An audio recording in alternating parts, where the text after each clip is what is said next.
when I was 23 years old. She had been murdered, and she was lying on the floor beneath me, her body parts strewn about the room. So this is the incredibly true story of how I met my first witch. Before you go thinking I'm a psycho killer, some of you I can tell already have, I'm actually an archaeologist, and I've been so for a number of years. I was excavating in an ancestral Puebloan village outside of Winslow, Arizona, which, if anybody is familiar with this song, there's a corner you can stand on there.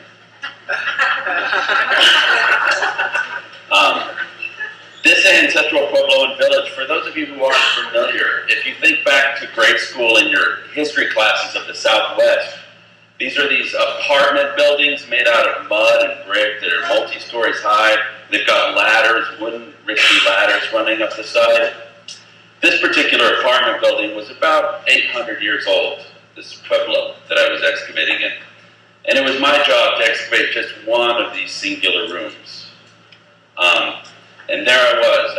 I got all my excavation equipment out, my shovels, picks, buckets.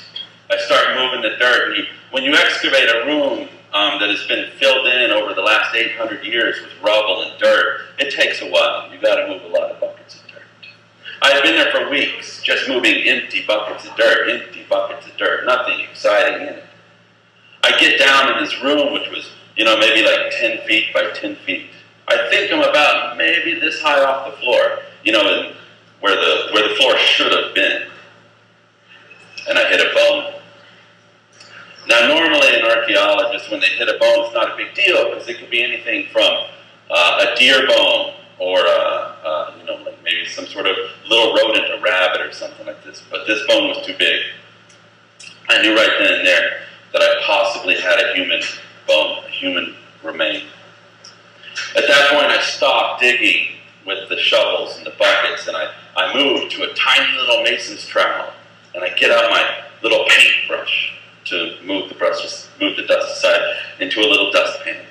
It takes me another 2 weeks, but I finally excavate all of the human bones or uncover them. And it is his body that is lying there on the floor. It's been dismembered, torn apart by people who feared this witch, this woman. How do I know she was a woman? Well, when you're excavating a body, you can tell by the pelvis if it's a man or a woman. Women have larger pelvic girdles to birth babies with. This particular woman, some of the bones hadn't fused just yet, so we knew she was probably 12 or 13 years old. The body parts, and I apologize for the graphic nature of this content, weren't where they were supposed to be. They weren't all connected like you imagine a skeleton to be. The pelvis was up by the shoulders. There was an arm bone off in one corner. Ribs were everywhere. 2 things were missing, however, well, 3 technically, the head and the hands. We knew from lore of the area that the ancient peoples that lived in this area, this is how they treated their witches. When they found a witch, this is how they got rid of them, like we did in Salem. They would remove the source of the evil power, the head and the hands, take those and burn them, and then put the body in a room, seal that room, never to go in it again. And that's what the room I was in was this tomb enshrined to this witch. The only thing on the floor other than the human body parts of this young girl was a tiny deer toe bone. It was polished, like it had been rubbed a lot. I thought that was kind of weird. I didn't think anything of it. A couple of weeks later, I was in a Hopi village. I walked into one of the shops. There was a woman standing behind the counter on the window sill. Behind her, she had probably a dozen of these little deer toe bones. And I asked her, I said, why? Why do you have all those deer toe bones? And she explained to me that in the Hopi village, the women, the traditional Hopi dress is a large smock that kind of goes down to the ground. And then they put their hair up in buns, kind of like Princess Leia, but more dramatic. And if you look at a deer toe bone, that's what the women look like.